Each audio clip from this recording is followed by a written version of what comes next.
Nangulelat ang mga estudyanteng Pilipino pagdating sa creative thinking skills. Yan ang lumabas sa panibagong ulat ng Program for International Student Assessment o PISA batay sa pag-aaral na ginawa noong 2022. Sinuri doon ang creative thinking skills ng 15-year-old students sa 64 na bansa. Hiningi sa mga estudyante na umisip ng orihinal at diverse na mga solusyon para sa isang simpleng gawain at problema. Lumalabas na nagtala lamang ang Pilipinas ng score na 14 points, pangalawa sa pinakamababa, sunod sa Albania na nagtala ng 13 points.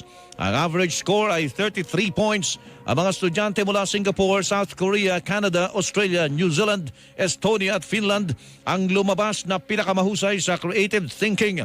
Wala pang pahayag ang DepEd hinggil sa naturang ulat.